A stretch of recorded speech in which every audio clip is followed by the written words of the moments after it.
मैं बताता हूं अभी तक हमने वेक्टर से रिलेटेड कौन कौन से ऑपरेशन सीखे हैं। हमने वेक्टर एडिशन सीखा सबसे पहले। हमने सबसे पहले वेक्टर एडिशन सीखा था और वेक्टर एडिशन को हमने भरपूर इस्तेमाल भी करा। जब भी फोर्सेस को ऐड करना था, जब भी पार्टिकल के डिस्प्लेसमेंट को ऐड करना था, तो वहां पर हमने वेक्टर एडिशन ही करा था। वेक्टर एडिशन के लिए हमने लॉ ऑफ पैरेललोग्राम कई जगह पर अप्लाई करा है, परपेंडिकुलर फोर्सेस को ऐड करा है और अलग अलग एंगल में फोर्सेस को ऐड करा है। हमने वेक्टर एडिशन सबसे पहले सीखा था और उसको अप्लाई करना सबसे पहले प्रैक्टिस करना चालू करा था। फिर हमने वेक्टर सब्सट्रैक्शन भी सीखा, वेक्टर सब्सट्रैक्शन भी देखा और हमने वेक्टर सब्सट्रैक्शन को सबसे ज्यादा इस्तेमाल करा रिलेटिव मोशन एनालाइज करते समय, रिलेटिव डिस्प्लेसमेंट निकालते समय, रिलेटिव वेलोसिटी निकालते समय, रिलेटिव एक्सीलरेशन निकालते समय। रिलेटिव डिस्प्लेसमेंट होता है displacement with respect to ground minus displacement of reference. वहां पर हमने रिलेटिव डिस्प्लेसमेंट निकालने के लिए वेक्टर सब्सट्रैक्शन ही तो करा था।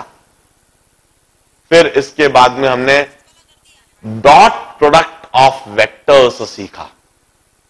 डॉट प्रोडक्ट ऑफ वेक्टर्स को मैंने ही बड़े डिटेल में सिखाया था इन द चैप्टर WPE। हमने वर्क को डिफाइन करा था, it's F.S, it's a dot product of force vector and displacement vector. और वहां पर हमने उसका एप्लीकेशन को सीखा। पूरे चैप्टर में जगह जगह पर हम फोर्स और डिस्प्लेसमेंट का डॉट प्रोडक्ट करते रहे और वर्क डिटरमाइन करते रहे। अब हम इस जगह पर वेक्टर का एक चौथा ऑपरेशन देख रहे हैं, उसको अब हम सीखेंगे, that is cross product of vectors. We also call it vector product. Cross product of vectors. We also call it vector product.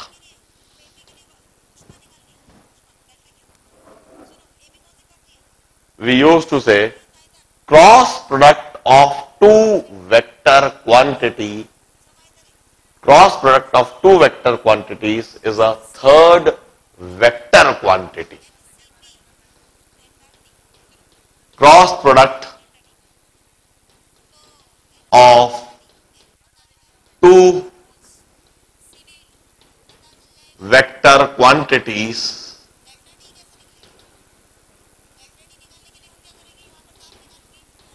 is always a third vector quantity.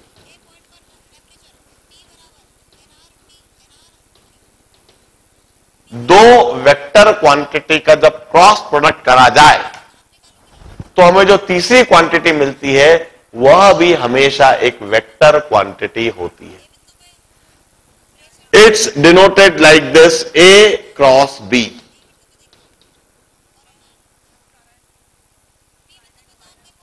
It's denoted as A cross B।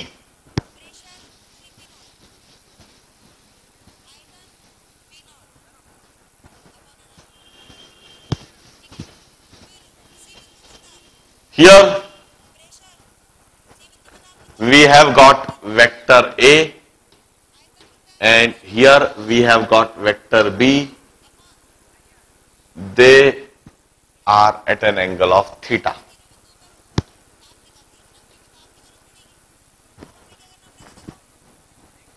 दो vectors मिलकर हमेशा एक plane बनाते हैं। दो vectors कहीं पर भी होंगे तो वह दोनों वेक्टर्स मिलकर हमेशा एक प्लेन बनाएंगे। किसी भी डायरेक्शन में किसी भी तरह से दो वेक्टर हो, इस तरह से दो वेक्टर होंगे तो प्लेन बन रहा है, किसी भी तरह से दो वेक्टर्स हमेशा प्लेन बनाएंगे। इस समय वेक्टर ए और वेक्टर बी मिलकर जो प्लेन बना रहे हैं, that is the plane of board. Board के प्लेन में दोनों वेक्टर्स हैं और दोनों के बीच में एंगल थीटा है। इन दोनों वेक्टर्स का क्रॉस प्रोडक्ट करा जा सकता है and cross product of the two vectors would be expressed by mod A mod B sine theta into N cap.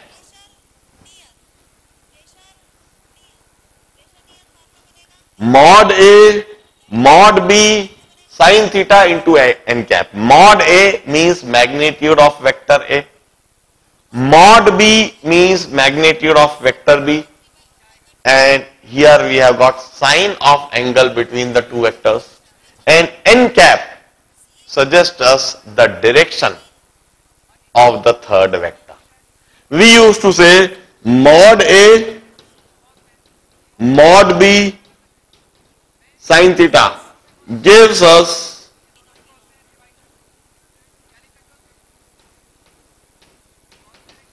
magnitude of A cross B और resulting vector।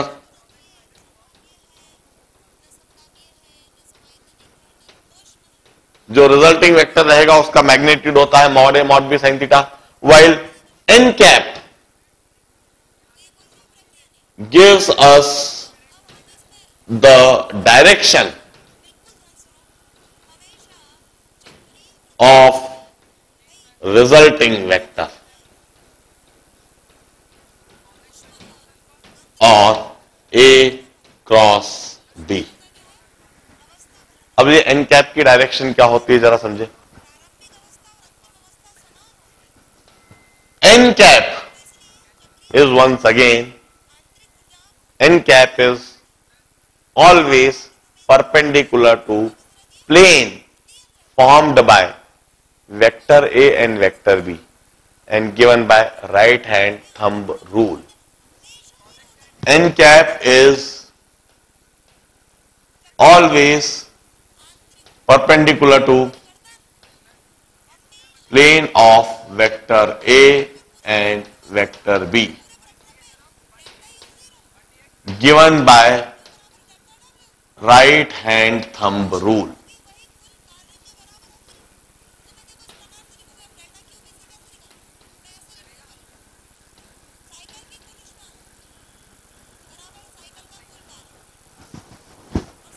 N cap is always perpendicular to plane formed by,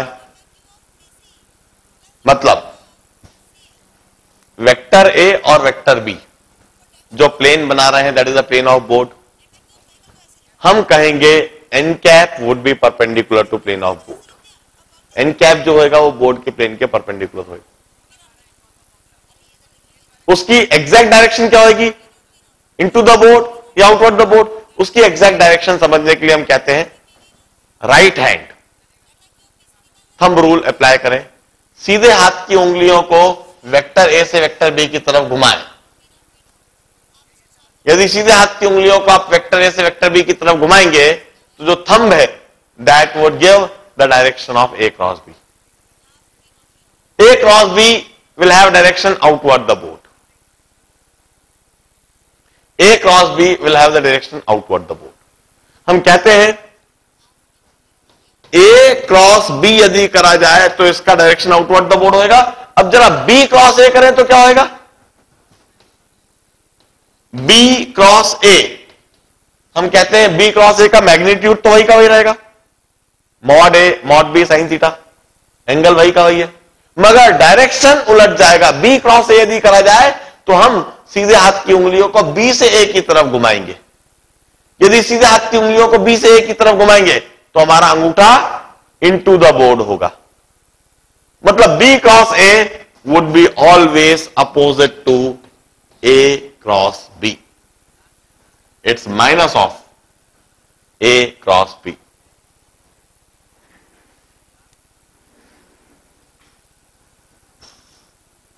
This is vector product of two vectors और cross product of two vectors. मैं एक और बार समझाता हूं,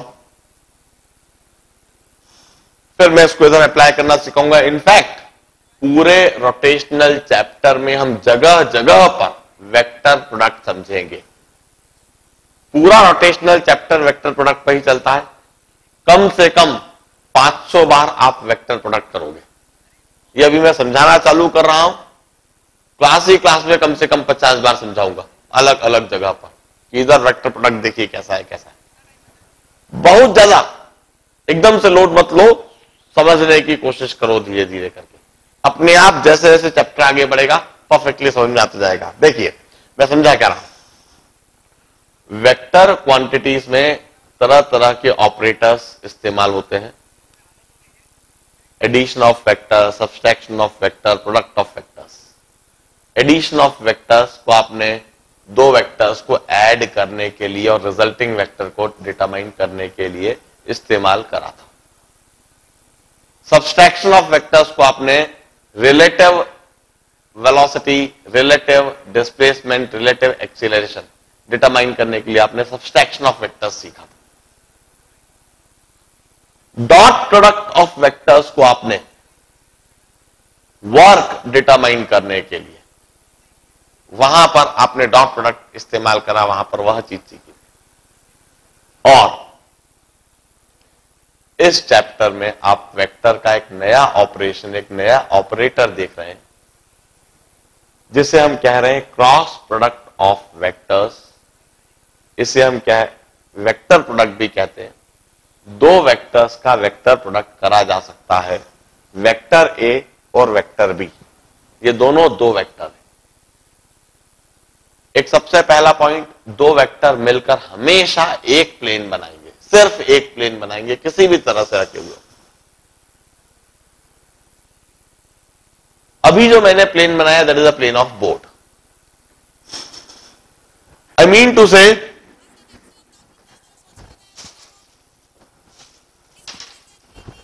यह दो चौक दो वेक्टर्स को डिनोट कर रहे हैं।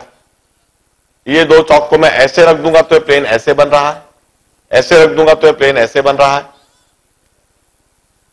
ऐसे रख दूंगा तो ये प्लेन ऐसे बन रहा है। दो चौक ऐसे रख दूंगा तो ये प्लेन ऐसे बन रहा है। दो एरो हमेशा एक प्लेन बनाते हैं और उनके बीच में कुछ ना कुछ एंगल अवश्य होता है। वेक्टर ए एक एरो है, वेक्टर बी एक एरो है, और इस समय दोनों एरो बोर्ड के प्लेन पर है। They lie on the plane of board at an angle of theta. इन दोनों का वेक्टर प्रोडक्ट करा जा सकता है। और सबसे पहली बात, cross product of two vector quantity is always a third vector quantity. दो वेक्टर क्वांटिटीज का जब क्रॉस प्रोडक्ट करा जाए तो एक तीसरी वेक्टर क्वांटिटी बन जाती है। जबकि डॉट प्रोडक्ट करते हैं तो क्या होता है, dot product of two vector is always a scalar. Force dot displacement work होता है। फोर्स वेक्टर, डिस्प्लेसमेंट वेक्टर, इन दोनों का डॉट करा तो एक स्केलर क्वांटिटी वर्क बन गई। मगर इधर क्या है, cross product of two vector is always a third vector quantity. Cross product of two vector is denoted like this, A cross B. It's equal to mod A mod B sin theta n cap. This is the resultant of cross product और यह एक vector quantity. इसमें यह जो quantity है mod A mod B sin theta gives us magnitude of the resulting vector। इससे हमें resulting vector का मैग्नीट्यूड मिल जाता है। And n cap gives us the direction of resulting vector। n cap से हमें डायरेक्शन मिल जाता है। अब n कैप से डायरेक्शन कैसे मिलेगा, n cap is a unit vector. n cap is unit vector, मतलब इसका मैग्नीट्यूड 1 यूनिट है। और इसकी direction n cap is always perpendicular to plane formed by a and b। a और b के द्वारा जो प्लेन बन रहा है उसके हमेशा परपेंडिकुलर होता है n cap. n cap is always perpendicular to plane formed by a and b। It's given by right hand thumb rule. Right hand thumb rule, right hand thumb rule कैसे भाई, जो आप क्रॉस कर रहे हो, ए cross B कर रहे हो तो अपने सीधे हाथ की उंगलियों को ए से बी की तरफ घुमाओ। बी क्रॉस ए कर रहे हो तो सीधे हाथ की उंगलियों को बी से ए की तरफ घुमाओ। तो जो आपका सीधे हाथ का अंगूठा होगा वह आपको बता देगा कि एन कैप की क्या direction.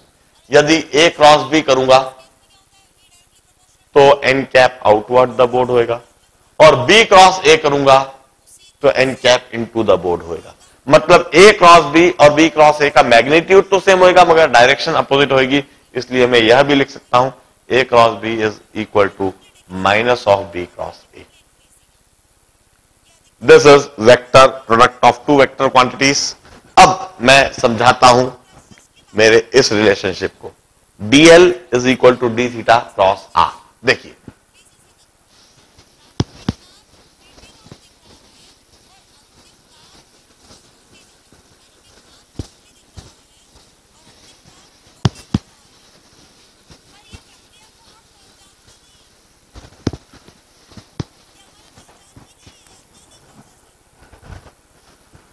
this is any body free to move on the plane of board. It's fixed at point O. Now this body is free to rotate on the plane of board about an axis passing through O perpendicular to board. The body is rotating in this direction. The body is rotating in anti-clockwise direction. And during this rotational motion, at any instant, particle P at a radius vector of r underwent differential angular displacement by angle d theta, linear displacement dl.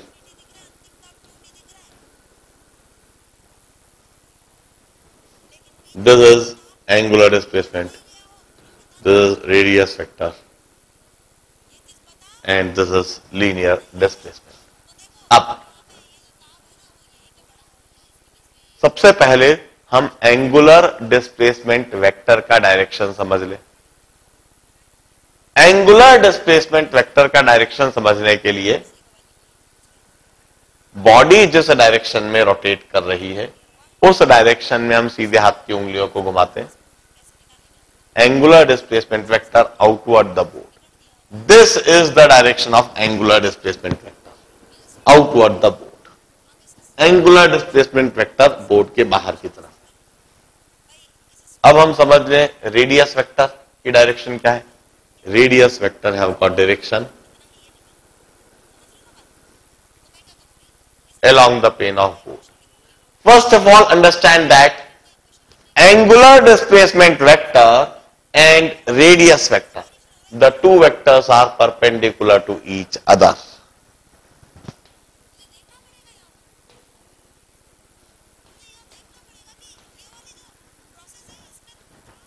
Angular displacement vector and radius vector are perpendicular to each other. Angular displacement vector, this is along axis of rotation,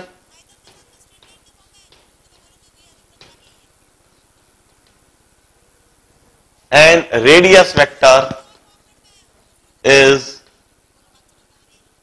along plane of rotation.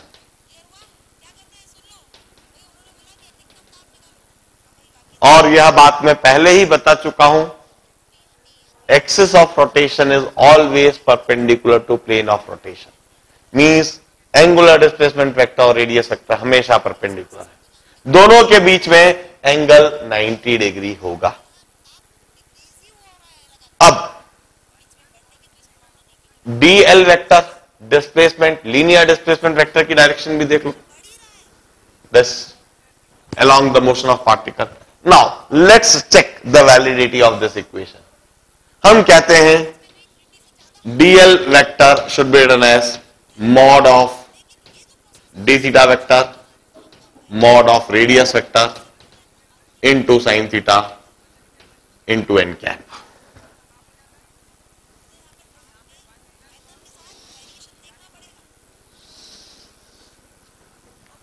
mod of d theta mod of r into sin theta की जगह मैं लिखूंगा sin 90 क्योंकि दोनों के बीच में angle 90 degree है into n cap. Let's check N cap. N cap check करने के लिए मैं अपने सीधे हाथ की उंगलियों को डी थीटा वेक्टर से रेडियस वेक्टर की तरफ रोटेट करूंगा और यह देखूंगा कि एन कैप की डायरेक्शन क्या है। क्या वह एन कैप की डायरेक्शन वही है जो डीएल की डायरेक्शन है? Let's check. D theta is along this direction perpendicular to board. D theta is along this direction perpendicular to board. Radius vector is along this direction. We rotate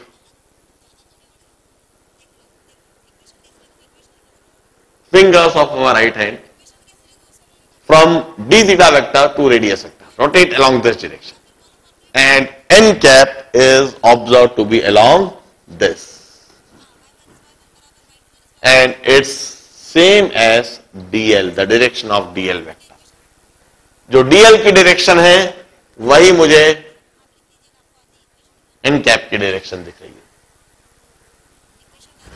this DL is parallel to N cap, बिल्कुल सही दिख रहा है। And the magnitude observe DL, the magnitude of DL is D theta into R into sine theta is 1, means DL is equal to r d theta. Scalar relationship भी दिखने लगा। Vector relationship देखकर यह चीज भी वेरीफाई हो रही है। I will say this is the exact vector relationship between the 3 kinematic parameters. ये जो 3 काइनेमेटिक पैरामीटर है, हमने अभी तक हमेशा इस स्केलर रिलेशनशिप पर ध्यान दिया। सर्कुलर मोशन पढ़ते समय इस स्केलर रिलेशनशिप के द्वारा सारा काम हो जाता है। कभी हमें वेक्टर रिलेशनशिप की आवश्यकता ही नहीं पड़ती है। क्योंकि हमें वेक्टर रिलेशनशिप की आवश्यकता नहीं पड़ी, इसलिए हमने कभी लिखा भी नहीं। मगर वो तो सर्कुलर मोशन की बात थी। आज जब हम रोटेशनल मोशन पढ़ रहे हैं, हमें इस स्केलर रिलेशनशिप से सारा काम नहीं बनेगा। हम कई जगह पर अटक जाएंगे। बात को प्रॉपरली समझने के लिए we would always need a vector relationship, and this is the exact vector relationship. It's DL equal to D theta cross R. अब इस जगह पर मैं एक बात और बता दूं। This vector relationship would always hold in differential form. It would hold only in this differential form. Differential form में ही यह इक्वेशन होल्ड करेगी। फाइनाइट फॉर्मेट में यह इक्वेशन कभी भी होल्ड नहीं करेगी। यदि हम इस तरह की कोई इक्वेशन लिखना चाहें,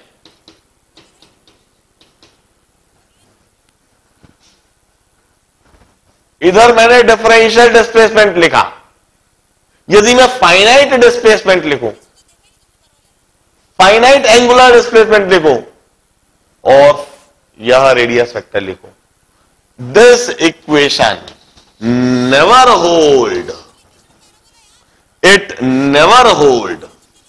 दिस इक्वेशन नेवर होल्ड। ये कभी भी होल्ड नहीं करेगी। क्यों होल्ड नहीं करेगी, मैं बस समझाता हूं। Anybody fixed at point O, किसी भी इंस्टेंट पर पॉइंट पी इधर है and this is the radius vector. इसका फाइनाइट एंगुलर डिस्प्लेसमेंट होता है, लार्ज एंगुलर डिस्प्लेसमेंट होता है, और यह पार्टिकल पी पॉइंट क्यू पर आ जाता है। और इस दौरान इसका फाइनाइट एंगुलर डिस्प्लेसमेंट थीटा होता है और लीनियर डिस्प्लेसमेंट एल होता है।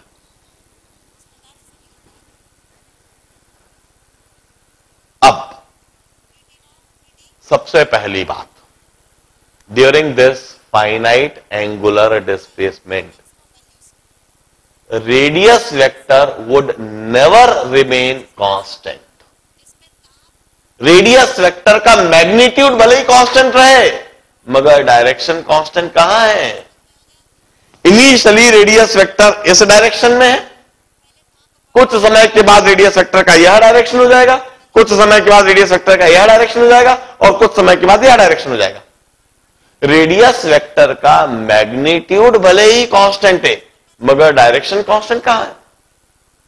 और किसी भी वेक्टर का यदि डायरेक्शन बदल रहा है तो हम कहते हैं कि वो वेक्टर बदल रहा है, वो वेक्टर कांस्टेंट नहीं है। Radius vector would never remain constant, is not a constant. Vector R is not a constant during motion. Motion के दौरान वेक्टर R कांस्टेंट नहीं रहेगा। दूसरी बात, for finite angular displacement one would never say that arc length is equal to chord length. Arc length और chord length कभी भी बराबर नहीं रहेगी। Arc would not be equal to chord और द लीनियर डिस्प्लेसमेंट। हम कहते हैं इस इक्वेशन को सिर्फ डिफरेंशियल फॉर्मेट में ही लिखा जा सकता है। इस इक्वेशन को कभी भी फाइनाइट एंगुलर डिस्प्लेसमेंट के लिए नहीं लिखा जा सकता। ऑल्दो इधर एंगुलर डिस्प्लेसमेंट वेक्टर में कोई समस्या नहीं है। एंगुलर डिस्प्लेसमेंट वेक्टर तो अभी भी राइट हैंड थंब रूल से ही दिया जाएगा, और जो भी कुछ उसकी वैल्यू है उसको रेडियन में लिखकर उसका मैग्नीट्यूड बता दिया जाएगा, और राइट हैंड थंब रूल से उसका डायरेक्शन बता दिया जाएगा। There is no problem writing angular displacement vector. Angular displacement vector लिखने में अभी भी कोई समस्या नहीं है। समस्या है तो रेडियस वेक्टर लिखने में। रेडियस वेक्टर लिखने में समस्या है कि रेडियस वेक्टर कभी कांस्टेंट है ही नहीं। रेडियस वेक्टर कांस्टेंटली उसका डायरेक्शन चेंज हो रहा है, और लीनियर डिस्प्लेसमेंट वेक्टर वो कांस्टेंटली वो भी अपनी डायरेक्शन चेंज कर रहा है, अपना मैग्नीट्यूड चेंज कर रहा है। इसलिए इस एक्सप्रेशन को कभी भी फाइनाइट फॉर्मेट में नहीं लिखा जा सकता। इस तरह से इस इक्वेशन को लिखने की गलती कभी भी ना करें। इस तरीके से हमेशा लिखें। आज के दिन यहीं तक कराता हूं। परसों रोटेशनल काइनेमेटिक्स को आगे समझाऊंगा, और परसों मैं रोटेशनल काइनेमेटिक्स पर एक शीट भी दूंगा जिसे आपको वेकेशन के दौरान सॉल्व भी करनी है। मैंने शीट 4 तक तो डिस्कस करा ही दी है, शीट 5 ऑनवर्ड मैं वेकेशन के बाद में डिस्कस कराऊंगा। It's the simple meaning is I am giving you ample of time to solve sheet number 5, sheet number 6 and sheet number 7। मैं आपको सॉल्व करने के लिए, प्रैक्टिस करने के लिए समय दे रहा हूं। उसको सॉल्व करके रखो, वेकेशन से लौट के आते से ही हम उसका डिस्कशन कंटिन्यू करेंगे। आज के दिन इतना ही।